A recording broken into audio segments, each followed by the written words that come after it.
New tonight, neighbors in Bristol are taking action to prevent another tragedy like the accident Tuesday afternoon that claimed the life of a 6-year-old boy. Only our cameras were rolling, and there, as a handful of parents installed stop signs at the intersection in Bristol where the boy was hit by a car while riding his bike.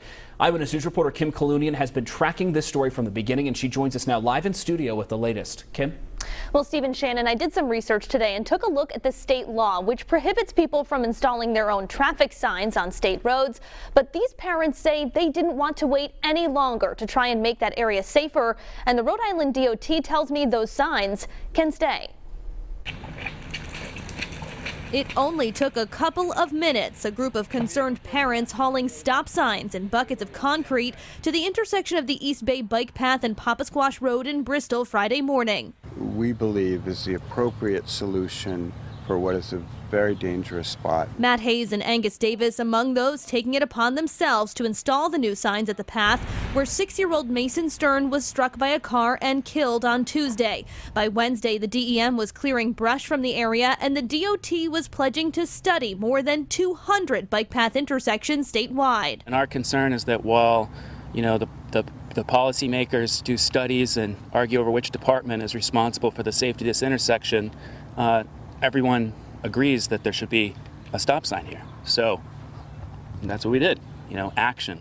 State law prohibits people from putting up traffic signs and signals without permission from police. Bristol police referred our questions to the Rhode Island DOT, which tells us the signs do not appear to pose a hazard and can stay in place for now. I like that they took it upon themselves to go do it. A simple just stop sign right there just gives everyone an awareness. We didn't do anything that we think is wrong. We think we're just trying to accelerate a solution. And of course, not everyone is pleased with the new stop signs. Some say it's the responsibility of the cyclists and pedestrians to stop for cars, not the other way around. Now, coming up new at 6, we'll tell you what else is being done at that intersection to try and make it safer. For now, live in studio, I'm Kim Kalunian, Eyewitness News.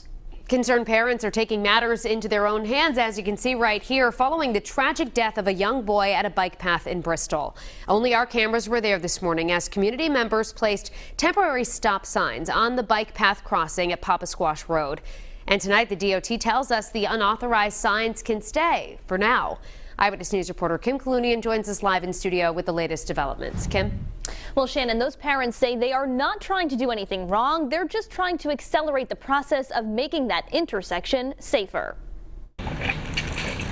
Taking it upon themselves, a group of concerned parents hauling stop signs to the intersection of the East Bay bike path and Poppasquash Road in Bristol Friday morning. Our concern is that while, the policymakers do studies and argue over which department is responsible for the safety of this intersection, everyone agrees that there should be a stop sign here. So that's what we did. Angus Davis and Matt Hayes say they don't want to wait while the DOT studies the intersection where 6-year-old Mason Stern was killed while riding his bike Tuesday. And while it's against the law for people to install their own traffic signs or signals, they say they're just trying to help. We didn't do anything that we think is wrong. We think we're just trying to accelerate a solution. The Rhode Island DOT tells us the signs do not appear to pose a hazard, and therefore they will let them stay until they determine a permanent solution. Those we spoke with on the bike path like the new signs. I like that they took it upon themselves to go do it. A simple just stop sign right there just gives everyone an awareness. And on Wednesday, we were there as the DEM cleared brush from that intersection. And this afternoon, one of those parents took this video telling us volunteers were back there today clearing more brush from the area to improve visibility for both drivers and cyclists. Live in studio, I'm Kim Kalunian, Eyewitness News.